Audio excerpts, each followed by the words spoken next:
Baba yetu, Baba wa Bwana wetu Yesu Kristo, tunasema asante kwa pendo lako kwa ajili ya ondoleo la dhambi zetu na kutuweka tena mahali hapa kwa ajili ya neno lako, na kwa sababu ni wewe pekee umeweza kutuita kwa kazi yako Bwana. Umetumba na lengo kusudi tuweze kukuabudu na kuinua jina lako Bwana. Acha Bwana uweze kutoa roho wako aweze kutembea kati yetu, kusudi wana wako uweze kuona mkono wako magharibi mchana wa leo.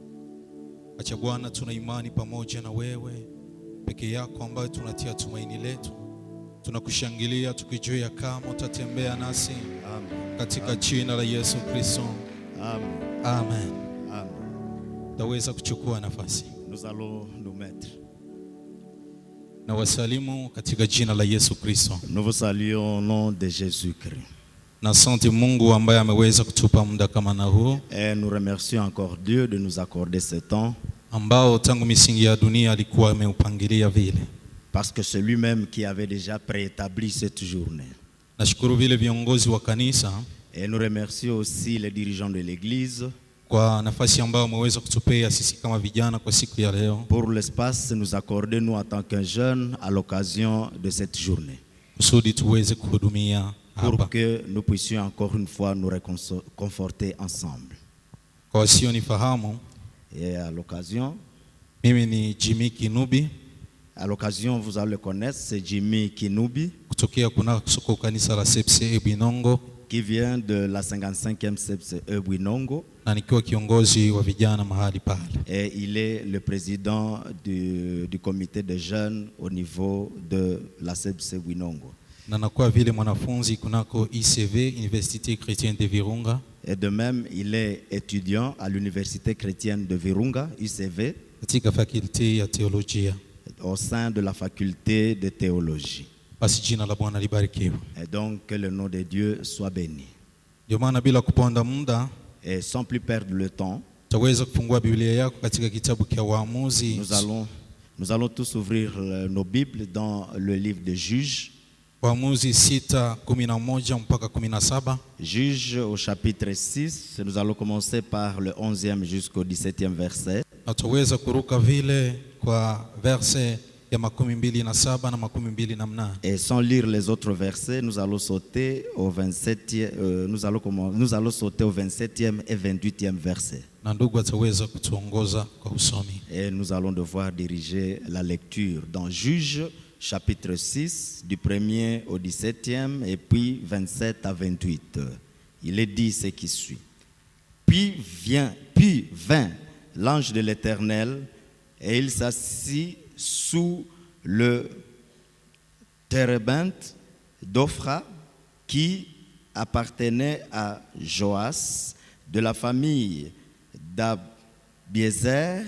Gédéon, son fils, battait du froment au pressoir pour le mettre à l'abri de Madian. 12. L'ange de l'Éternel lui apparut et lui dit: l'Éternel est avec toi, vaillant héros. Gédéon lui dit: ah, mon Seigneur, si l'Éternel est avec nous, pourquoi toutes ces choses nous sont-elles arrivées, et où sont tous ces prodiges que nos pères nous racontent quand ils disent: l'Éternel ne nous a-t-il pas fait monter hors l'Égypte? Maintenant, l'Éternel nous abandonne et il nous livre entre les mains des Madians. 14. L'Éternel se tourna vers lui et dit: va avec cette force que tu as et délivre Israël de la main des Madians. N'est-ce pas moi qui t'envoie? 15. Gédéon lui dit: ah, mon Seigneur, avec quoi délivrerai-je Israël? Voici ma famille est la plus pauvre à Manassé et je suis le plus petit dans la maison de mon père. L'Éternel lui dit: mais je serai avec toi et tu battras Madian comme un seul homme. Gédéon lui dit: si j'ai trouvé grâce à tes yeux, donne-moi un signe pour montrer que c'est toi qui me parles. 27, il est dit ce qui suit. Gédéon prit 10 hommes parmi ses serviteurs et fit ce que l'Éternel avait dit. Mais comme il craignait la maison de son père et les gens de la ville, il l'exécuta de nuit et non de jour. 28, enfin. Lorsque les gens de la ville se firent levés et de bon matin, voici, l'autel de Baal était renversé, les pieux sacrés placés dessus étaient abattus. Et le second torrent était offert en holocauste sur l'autel qui avait été bâti. Amen. Tuweze kushangilia neno la Nous Bwana. pouvons encore une fois applaudir la parole de Dieu.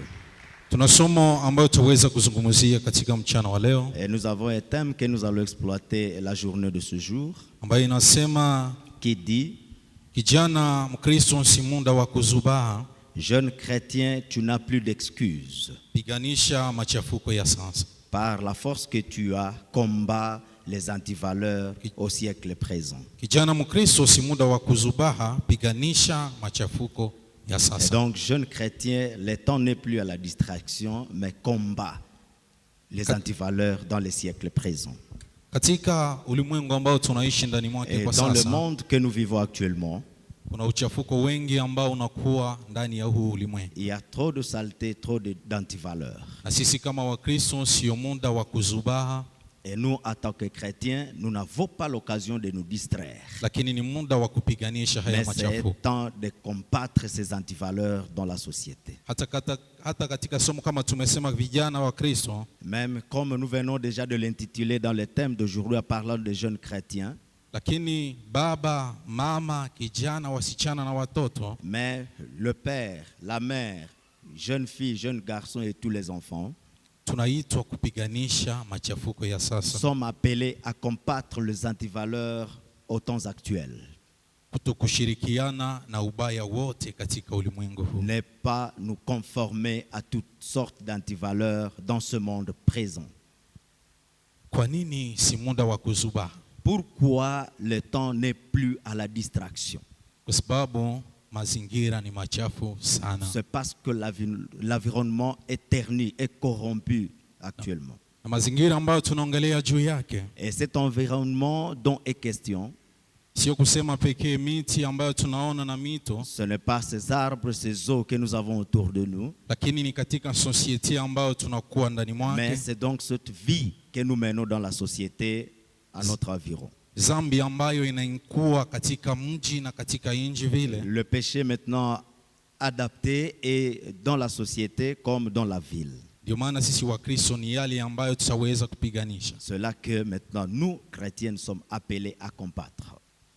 Kwa sababu kwa sasa, Parce qu'au temps actuel, mazingira ya sasa, kijana yuko tayari kwa kuweza kuvoke baba yake kwa tribunal. parce que vous vous souviendrez que dans l'environnement actuel, l'enfant est prêt à extraire son père en justice. Kwa sababu siasa imeweza kutuambia unaweza kureklame urithi wako. Parce qu'aujourd'hui, il est maintenant dit que même un enfant peut réclamer son héritage, une part de son héritage. Na ikiwa urithi unapewa mtu wakati baba yake ameweza kufa, Alors que nous savons que l'héritage s'obtient automatiquement après la mort du père. lakini kwa sasa watu wameweza kujielekeza kulingana na siasa mali imefika. Mais au temps actuel, vu l'accélération de la modernité que nous vivons, Ndio maana unaweza kuona mtu ameweza kufunga baba yake. c'est là que vous allez trouver même l'enfant aller auprès de la justice pour extraire son père. Ndio maana katika mazingira hii unaweza kuona mtu amejikidnape yeye peke kusudi aweze kupata pesa. C'est là que même il y a les gens qui s'auto-kidnappent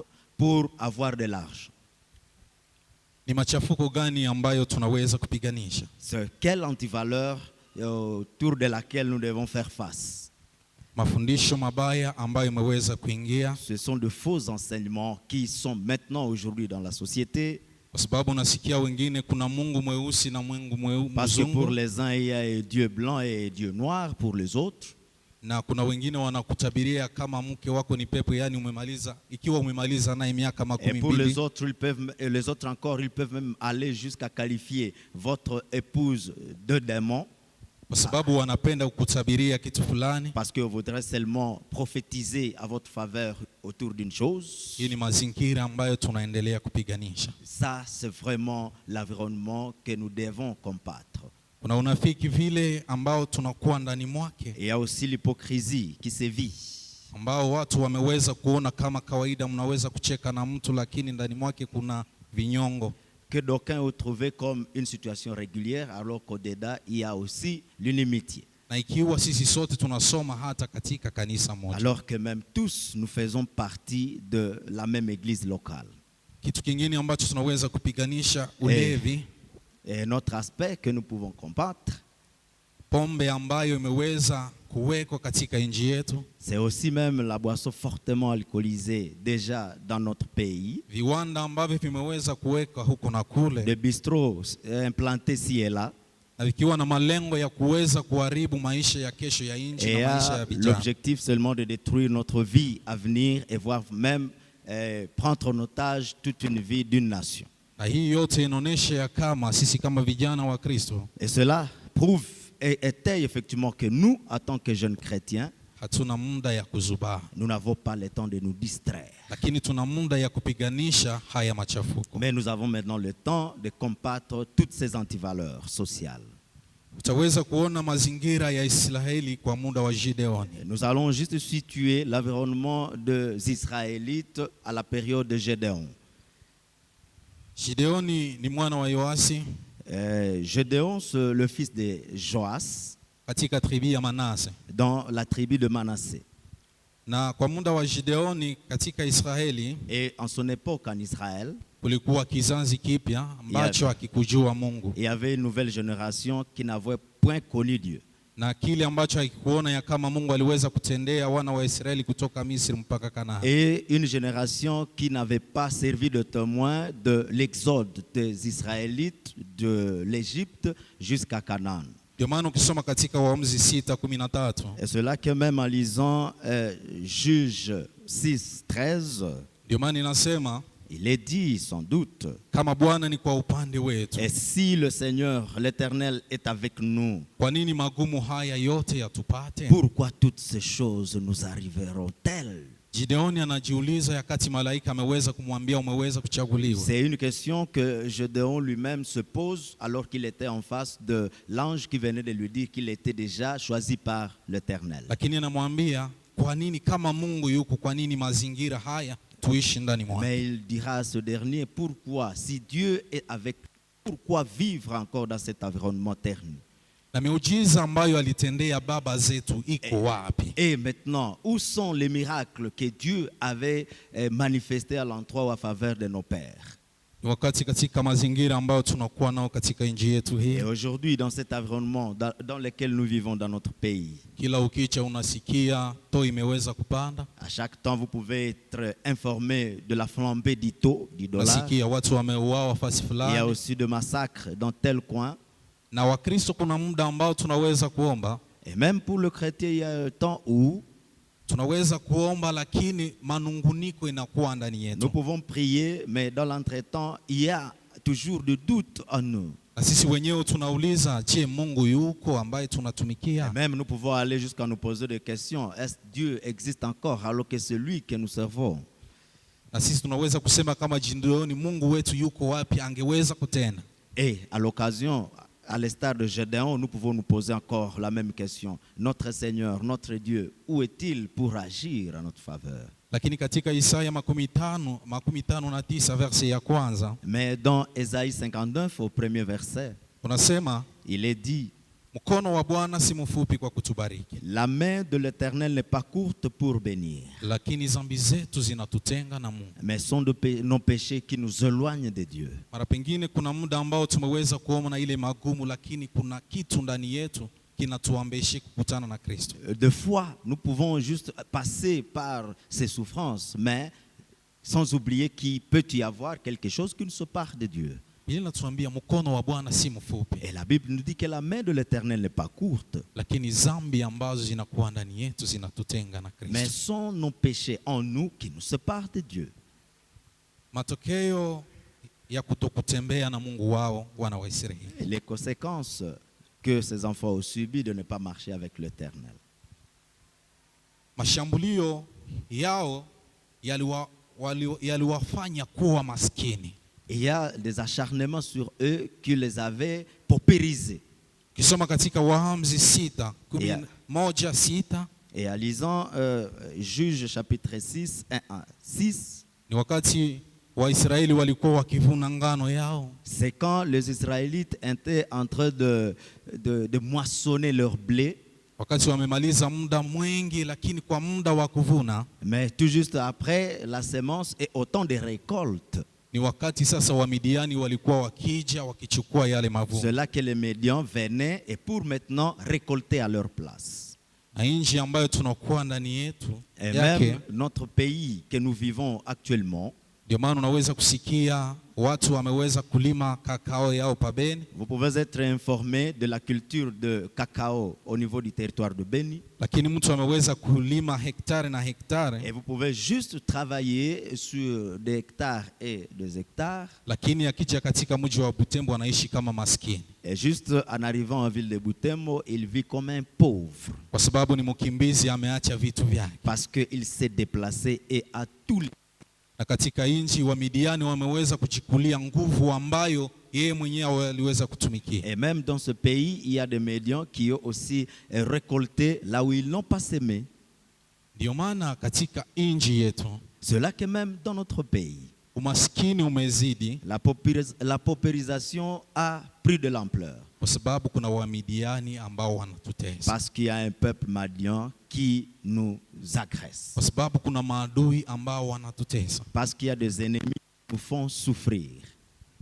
Ukiishi katika maisha, et en vivant, Mungu anakupangia, Dieu peut disposer. Wewe unapanga, et toi tu peux proposer. Na maadui yako pia wanapanga. Et tes ennemis peuvent aussi voir comment s'organiser. Ndio maana wakati unaamka, et donc à chaque réveil du matin, unajua ya kama kuna mapigano ambayo inakungoja. Vous devez savoir que vous avez justement un front qui vous attend. Kwa sababu haujui adui ambaye anakuwa pembeni yako kama ni nani. Parce que vous ne savez pas l'ennemi qui est autour de vous. Haujui Midiani ambaye anataka kukuya kudétruire. Vous ne savez pas identifier même ce Midian qui voudrait bien venir vous assommer. Ambaye anataka kukuja kuharibu yote ambayo umeweza kutengeneza. Et qui viendrait donc pour tout détruire. Lakini ni muda wa kusimama. Mais c'est le moment de se tenir debout. Kwa sababu Mungu ametuumba kusudi tuweze kufurahia. Parce que Dieu nous a créés pour notre bonheur. Kwa sababu kama ameweza kutuacha hai,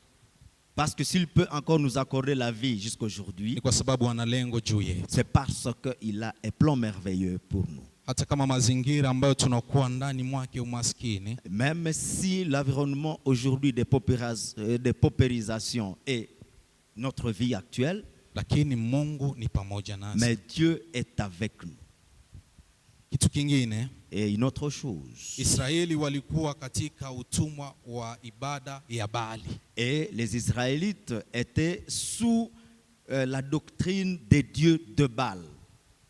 Kukuwa katika utumwa wa Baali, être sous l'emprise des dieux Baal, ni kama waliweza kuacha Mungu wao. C'est comme s'ils venaient déjà d'abandonner leur Dieu. Et nous devons comprendre que notre Dieu, c'est un Dieu jaloux.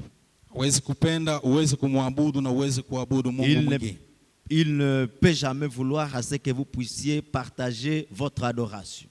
Il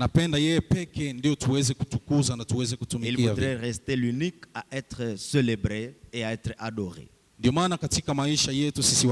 pour cela que dans notre vie, nous, en tant qu'êtres humains, nous pouvons avoir beaucoup d'autels avec nous. Il y a quelqu'un qui peut vivre dans l'impudicité. Oui. Et au même moment, il est ici à l'église. Mais il y a un temps où la parole de Dieu peut être prêchée. na wanakuwa kama wanamuterroriser. Et il peut se retrouver face à une pression. Na wakati anaona ameweza kusumbuliwa na ile kitu, Et à trouver effectivement qu'il y a vraiment autant de pression autour de lui, anasema na mimi naamua ninaacha hii. il peut se dire, je suis là et je peux maintenant tout abandonner. Ni kwa sababu walimwambia kama hauamini utagongewa unakufa. Et peut-être parce qu'on lui a dit, si tu ne crois pas, et maintenant tu seras écrasé et tu vas mourir. Na naamini juu ya ile. Et il croit parce qu'il y a une terreur quelque part. Lakini wakati anamaliza mwaka wa kwanza, mwezi wa kwanza, wa pili, wa tatu, Mais juste après un mois, deuxième et troisième mois, anaona ya kama haya kufa, il trouve que effectivement la mort ne l'a pas terrassé. anasema vraiment hii kwesha haiko zambi. Et il dira alors, ça ce n'est pas donc un péché. Na anarudilia tena ile zambi. Et il fait encore une fois le retour. Kwa sababu ni kitu alikiacha kukamata hatua. Parce que ce qui l'a poussé à faire un pas, hakukamata hatua iliyo njema. il n'a pas pris une position qui était la bonne. Lakini alibadilika kwa sababu kulikuwa kumuogopesha. Mais il a fait volte-face parce qu'il y avait téméraire autour de lui. Ndio maana kila mtu, c'est pour cela que chacun de nous ana kitu ambacho kimeweza kumkatalia juu yake, a quelque chose qui peut lui rester chéri.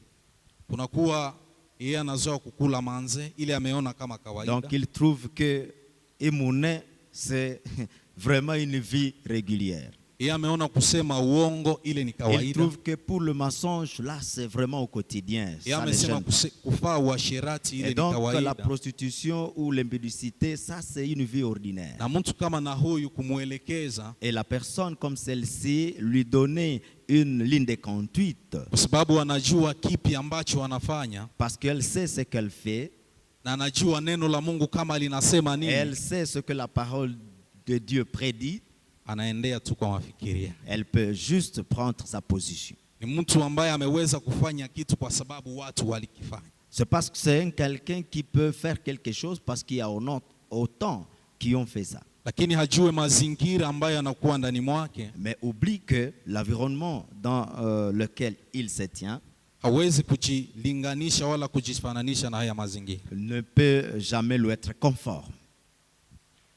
Na tumeona tu kufanya zambi kama kawaida. Et nous trouvons la vie de péché comme une vie normale. Na tumeona kama kila kitu ni teknolojia imepanda, yote hamuna zambi. Et nous allons trouver que même avec la montée de la technologie, il n'y a pas de péché là-bas. Lakini sisi kama Wakristo kuna kitu kitu ambacho hatuwezi kufanya. Il y a autant qui ne peut pas nous attirer.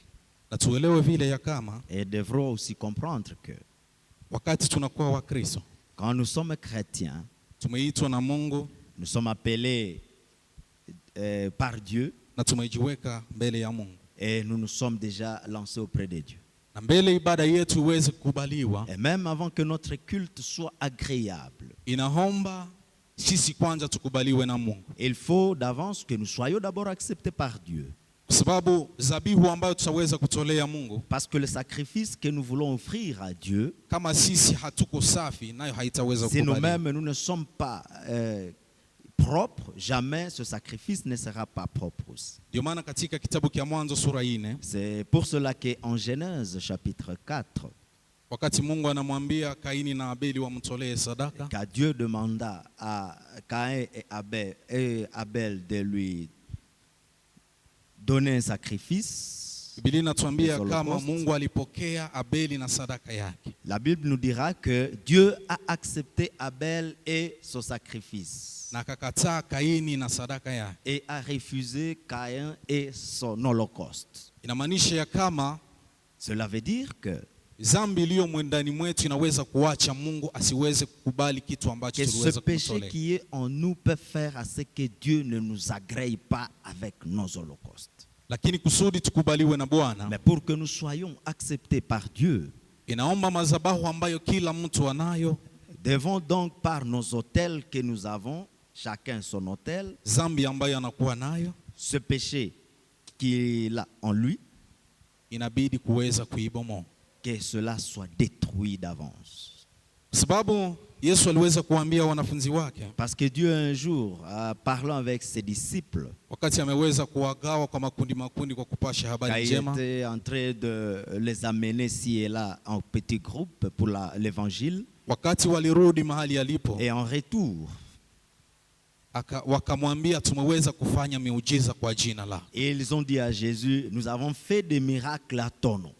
Lakini Yesu akawaambia, Mais Jésus leur avait dit, msifurahi kwa sababu mmeweza kufanya miujiza, ne vous réjouissez pas parce que vous avez produit des miracles, lakini mfurahi ya kuwa jina lenu limeweza kuandikwa katika kitabu cha mais uzima. réjouissez-vous parce que vos noms sont déjà inscrits dans les livres de vie. Na kusudi kile jina lako liandikwe katika kitabu cha Et uzima, pour que votre nom soit inscrit dans les livres de vie, inaomba kwanza uweze kubomoa madhabahu ya Bali iliyo ndani yako, il faudra d'abord détruire cet autel de Baal en toi, ambayo itakuzuiza kukutana na Kristo kwa ce milele. qui t'empêche effectivement à rencontrer Christ pour la vie éternelle. Ndio maana C'est pourquoi. tufanye nini katika mazingira ya sasa? Que devrions-nous faire dans cet environnement?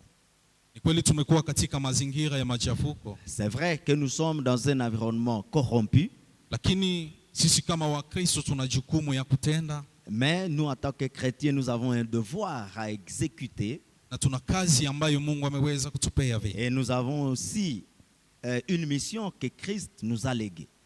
Tufanye nini katika Que mazingira? devrions-nous faire dans cet environnement corrompu? Tukisoma Waroma 12 En lisant Romains 12, verse ya kwanza na ya pili, au premier verset, le premier et le deuxième verset, inatuambia kama mule ambapo tutaweza kupata neno la kwanza, il nous est dit, tutoe mili yetu iwe dhabihu takatifu ya kumpendeza Mungu. il nous est dit d'offrir nos corps comme un sacrifice qui plaise à Dieu. Na ndipo ibada yetu itakubaliwa na Mungu. Et c'est là que notre culte sera accepté par Dieu. Inamaanisha ya kama Il est dit donc que mwili ambao tunakuwa nao le corps dont nous disposons, sio mwili wetu, ce n'est pas notre corps. na hatuna uwezo juu yake. Et nous n'avons aucune autorité sur ce corps. Na kwa sababu unaweza kusikia mtu wakati anafariki, Et c'est là que vous attendiez même quand il y a quelqu'un qui décède. wanasema mwili yake tumeiacha Matanda kwa morgue. On dira son corps est maintenant abandonné à la morgue au niveau de l'hôpital de Matanda. Yani hana uwezo juu ya mwili wake umeweka kando na iko kando. Donc lui-même n'a pas l'autorité sur son corps. Son corps est séparé de l'homme naturel. Lakini kusudi tuweze kupiganisha haya mazingira, Et donc pour combattre effectivement cet environnement, inaomba tutoe mili yetu iwe dhabihu takatifu ya kumpendeza. nous devons donner nos corps comme un sacrifice vivant à Dieu. Na kama katika inji yetu tuko naona mambo, Et si même dans ce pays nous sommes en train de vivre des réalités, unasikia mtu alidetourne franga, il y a des gens qui détournent. ni mtu ambaye hayatoa mwili wake kuwa dhabihu kwa Et Bwana. donc cette personne-là ne s'est jamais confiée en sacrifice vivant à Dieu. Ni mtu ambaye anaingia katika corruption. C'est donc un corrompu. Unakuta hata mkubwa wa kanisa, Et vous allez trouver même un responsable kwa d'une sababu église, hajakutana na Kristo, parce qu'il n'a jamais rencontré Christ. anasema vile mashoga ni watoto wa Mungu, Et il dira que même les homosexuels sont enfants de Dieu.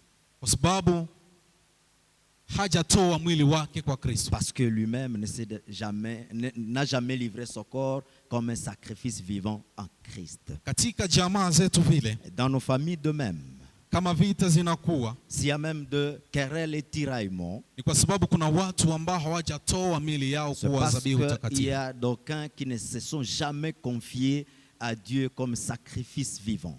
Lakini katika jamaa, Mais dans deux familles, watu wote wakikutana na Kristo, si tout le monde se serait déjà rencontré avec Christ na wakitoa mili yao iwe dhabihu et takatifu ya offrir kupendeza leur Bwana, corps comme sacrifice vivant pour plaire à Dieu, au Seigneur, hakutakuwa tena jamaa ambayo inaweza kupelekana kwa tribunal. jamais il n'y aura de famille qui puisse se traîner en justice. Lakini kuna mikokotano kwa sasa, Mais il y a des tiraillements momentanément, kwa sababu katika jamaa hakuna viumbe vipya. Parce que dans des familles, il n'y a pas de nouvelles créatures. na hawajatoa maisha yao kwa Kristo. Et jamais les membres de cette famille ne se sont donnés à Dieu comme sacrifice vivant. Na tunaweza kuwa katika kanisa hili, Et nous pouvons même être dans l'église comme celle-ci. tunakuwa wanamemba, Nous sommes membres de l'église lakini na hatujakutana na Kristo. alors que nous n'avons jamais rencontré Christ. Tunaweza kuimba, Nous pouvons chanter, tunaweza kutoa, nous pouvons même donner des offrandes, tunaweza kuhubiri, nous pouvons prêcher la parole, tunaweza kuomba, nous pouvons même prier. lakini kama hatujakutanana na Mais na si Mungu nous yote ni n'avons bure. jamais rencontré Dieu, tout est nul. Na katika haya mazingira Et dans cet environnement ambayo tunakuwa ndani mwake, dans lequel nous vivons, unasikia mtu anakuambia hii ni mwili yangu, vous trouverez quelqu'un se dire, ça c'est mon corps. lakini akigonjwa, Mais une fois tombé malade, je, anaweza kupata nafasi ya kufanya dhambi? peut-il avoir l'occasion de faire un péché? Kama ni mwasherati, anafanya Et uasherati kwa sababu ana afya. s'il est impudique, il le fait parce qu'il a la santé. Kama ni mlevi, anakunywa pombe kwa sababu ana afya. Et si c'est un ivrogne, il boit parce qu'il a la santé. Kama iko na orgueil, iko nayo kwa sababu Mungu amemupa afya. Et si c'est un orgueilleux, cela veut dire que Dieu lui a donné la santé. Kama anajiona kuwa juu kuliko watu wengine kwa sababu Mungu ameweza kumpatia kipaji Et fulani. s'il se retrouve dans une notoriété par rapport aux autres, c'est parce que Dieu lui a fait cette faveur. Lakini Mungu akiondoa kile ambacho ameweza kukupa, Mais si Dieu pouvait retirer tant soit peu ce qu'il vous a donné, utaweza kuona ya kama yote ni ubadili. vous allez vous retrouver que toute vanité, tout a changé. Lakini wakati tunakuwa vijana, Mais quand nous sommes jeunes gens, ukijiangalia unaona hautazeeka. quand vous essayez juste de faire encore une fois, de vous regarder en vous, vous allez trouver que jamais vous ne vieillirez. Lakini ukijua ya kama maisha haina asante, Mais si vous pouvez vous rendre compte que la vie n'a pas de merci, unaweza kuuliza tate yako, vous pouvez seulement poser la question à votre grand-mère je, na wewe ulikuwa kijana sana? et lui demander si effectivement elle a été aussi jeune comme vous. Lakini ataweza kukuletea picha yake ya ujana, Elle vous exhibera seulement sa photo de la jeunesse. na nakuonesha picha yake ambayo anakuwa nayo. Elle fera en contrepartie aussi la deuxième photo de maintenant récente. Na ndio maana leo hata ukiangalia picha yako, Cela que même aujourd'hui, si vous pouvez regarder seulement votre photo, utaweza kuona ya kama una mabadiliko vous allez trouver qu'il y a vraiment un large changement. na hauna sababu Et vous n'avez pas donc d'excuse ya kusema mimi sitajitoa kwa Bwana, de dire que je ne vais pas me donner au Seigneur.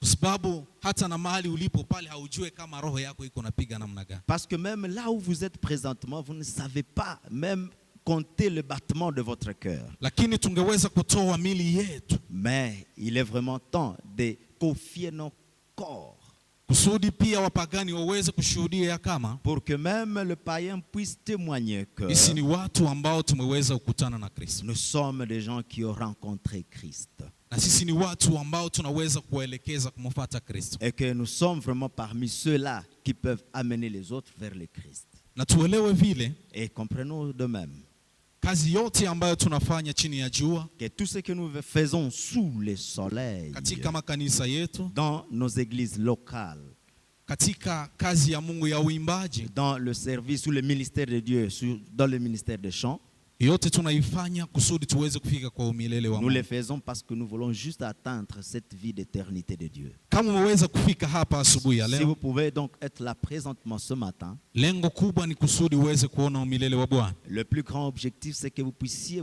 voir cette vie éternelle de Dieu. Ni pale ambapo tuliweza kusema, Et c'est là que nous avons dit Yesu akawaambia mfurahi kwa sababu jina yenu imeandikwa. que Jésus dira à ses disciples, réjouissez-vous parce que votre nom est inscrit dans le livre de vie. Na ukisoma Waroma 14 Et en lisant même Romains chapitre 14, versi ya 12 le 12e verset, inasema, il est dit, kwa hivi kila mtu Et donc- atatoa habari zake yeye mwenyewe. et c'est donc chacun qui rentre son compte.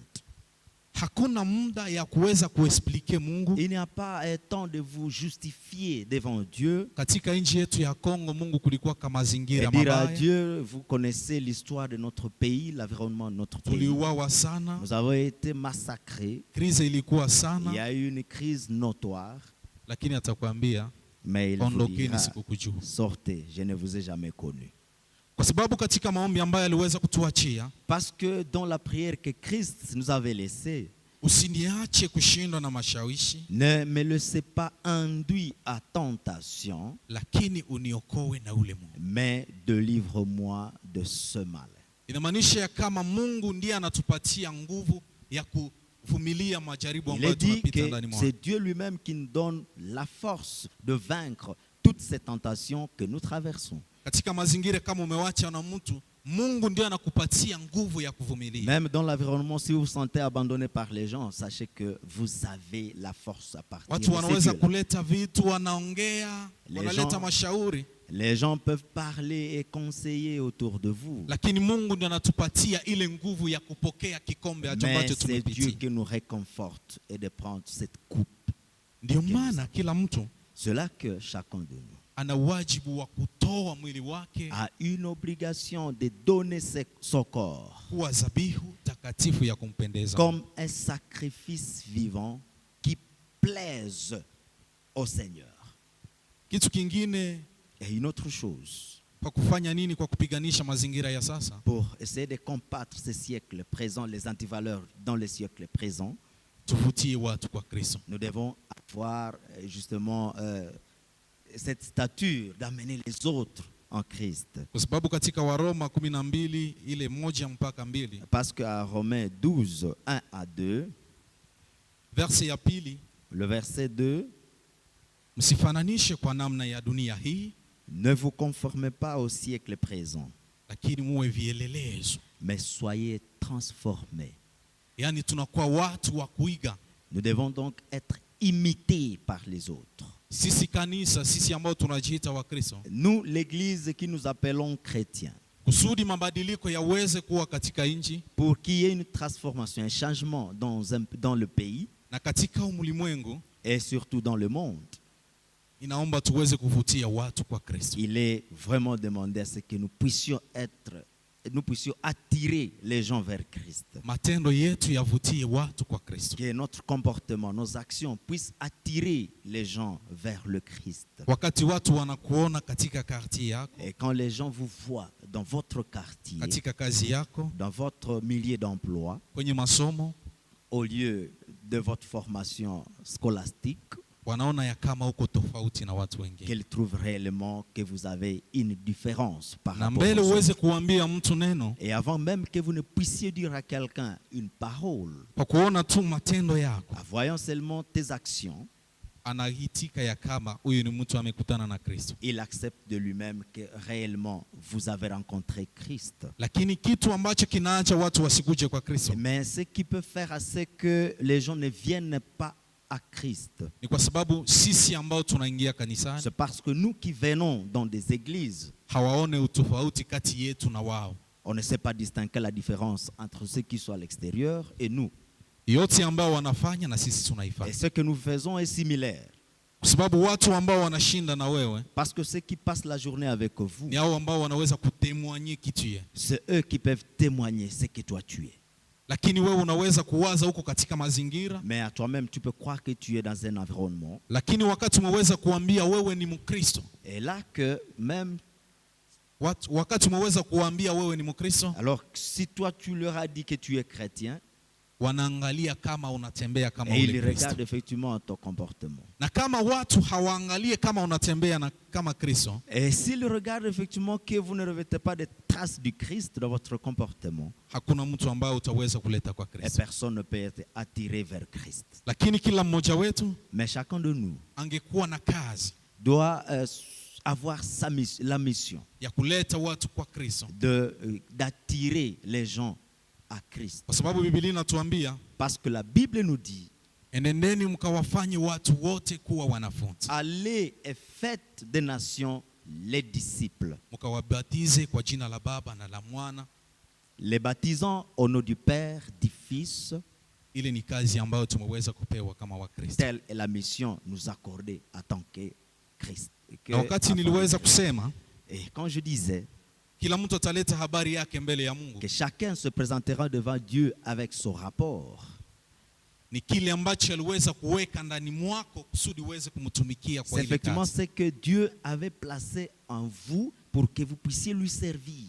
Ameweza kukupatia wokovu ambao unakuwa nao Il vous a donné le salut que vous avez maintenant même kusudi uweze kuleta watu kwake. pour que vous puissiez justement amener les gens chez lui. Hakuna mtu anayependa aweze kuinvestir Et il n'y a personne qui voudrait investir katika kazi fulani dans un service ou un travail na siweze kupata matunda katika ile et kazi. sans attendre justement le fruit de ce travail. Ndio maana kama Kristo ameweza kutuma mwana wake wa pekee, Et donc si Dieu lui-même a livré son Fils unique, ana lengo juu ya kila mtu. c'est parce qu'il a un objectif à chacun de nous. Na napenda wokovu ambao umeweza kupata Et il voudrait que le salut que vous avez uweze kuleta mtu kwa Kristo, puisse attirer quelqu'un vers Christ. kwa sababu wewe ni chombo chake Parce que toi, tu n'es qu'un vase pour ambacho ce kimeweza Christ-là, kujiweka kando katika mazingira qui est mabaya bien sanctifié hors d'un environnement corrompu kusudi uweze kuleta yule ambaye ameweza kupotea kumuleta kwake. pour gagner cette âme perdue à Dieu.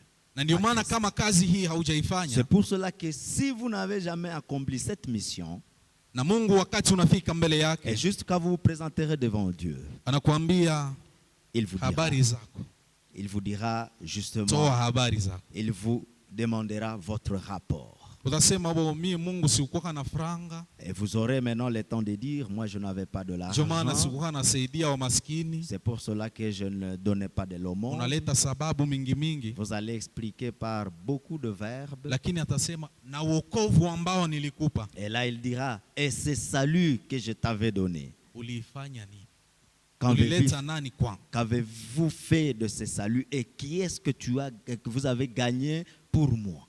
Sio kusema Mungu anaomba tu kuleta vitu peke yake, Il n'est pas à dire que seulement Dieu voudrait que vous puissiez lui amener. lakini Eh bien. lengo la kanisa Mais l'objectif de l'Église, ni kupasha habari njema ya Kristo c'est de proclamer la bonne nouvelle de Christ na kuleta watu kwa Kristo. et gagner les âmes pour Christ. Mahali ambapo tunashinda Et donc, partout où nous passons la journée, ni kuleta watu kwa c'est Kristo. gagner les âmes à Christ. Amen. Amen. Ile ndio lengo la kanisa, Tel est l'objectif de l'Église. na kama sisi hatujabadilika, Et si nous n'avons pas encore eu de transformation, wale wote ambao wanakuwa kwa kidunia ambao tunaita wa et kidunia tout ce monde-là que nous appelons païens hawatatoka kule kama hatujabadilika. ne quitteront pas là-bas s'ils n'ont pas vu le changement à nous. Lakini tukibadilika, Mais si nous sommes transformés, wakiona tu matendo yetu, et s'ils peuvent voir seulement nos actions, mwenendo yetu, notre comportement, upendo ambao tunao, l'amour que nous avons ushirika ambao tunao, et la communion que nous avons, utaweza kuwaleta kwa Kristo. ces valeurs peuvent le gagner et les amener à Christ. Lakini kama wanaona ugovi ndani mwetu, Mais s'ils trouveraient l'inimitié parmi nous, hakuna mazingira ambayo tutaweza kubadilisha. et jamais on ne changera la société ou l'environnement.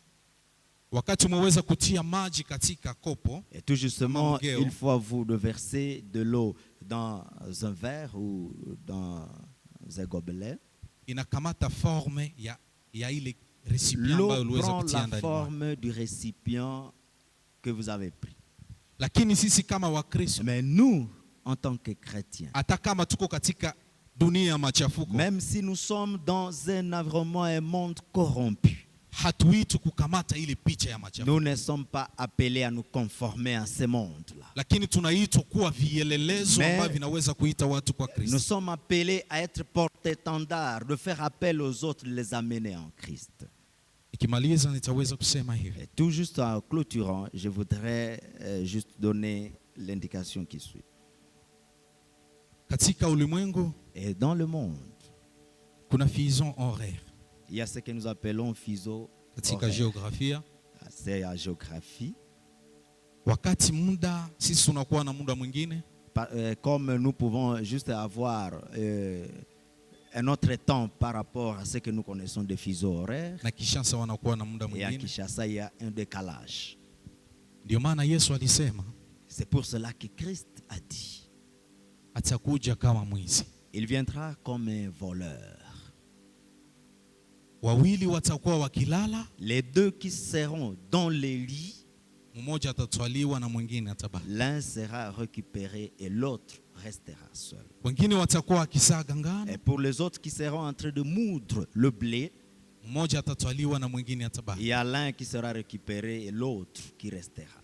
Inatamaanisha nini? Qu'est-ce que cela veut illustrer?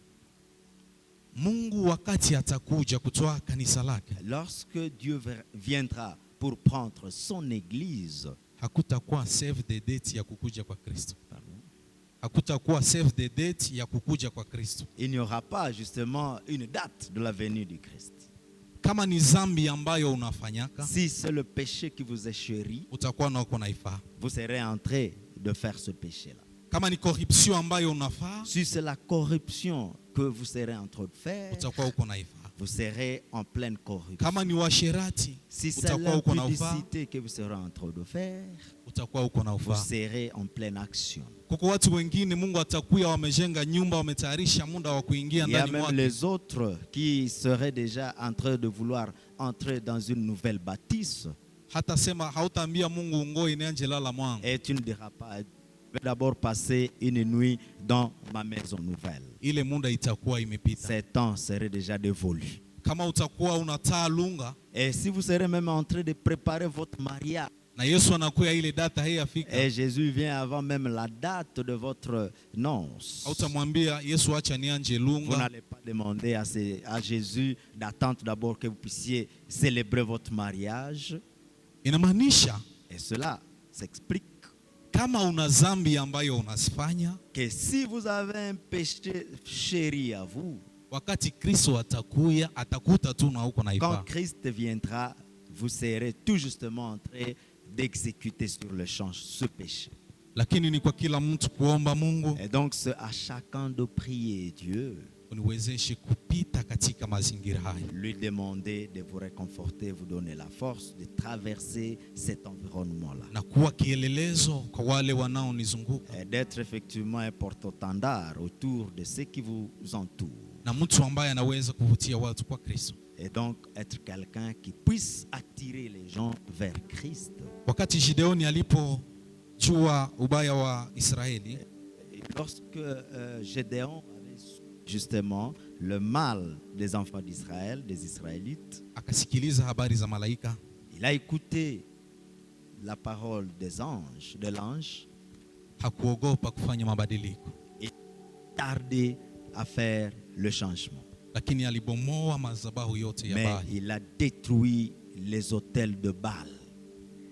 Mungu wetu atusaidie Que Dieu nous aide, na akusaidie qu'il vous aide kuweza kupiganisha mazingira haya, d'être à la hauteur de combattre ces antivaleurs sociales. kwa sababu katika Wafilipi 4:13 Parce qu'à Philippiens 4:13, anatuambia kama il nous renseigne que ninaweza yote katika yeye anayetutia nguvu. nous pouvons tout par celui qui nous fortifie. Katika haya mazingira yote Dans cet environnement, sisi hatutaweza kwa nguvu yetu, nous ne pouvons rien par notre lakini propre Mungu force. anayetupatia nguvu Mais Dieu qui nous fortifie, atupe nguvu qu'il nous fortifie, na tuwe vielelezo que nous soyons na porte-étendards kazi yake iweze kusonga et mbele, que son travail, son ministère aille de na l'avant. Mungu atubariki. Que Dieu nous bénisse. Amen.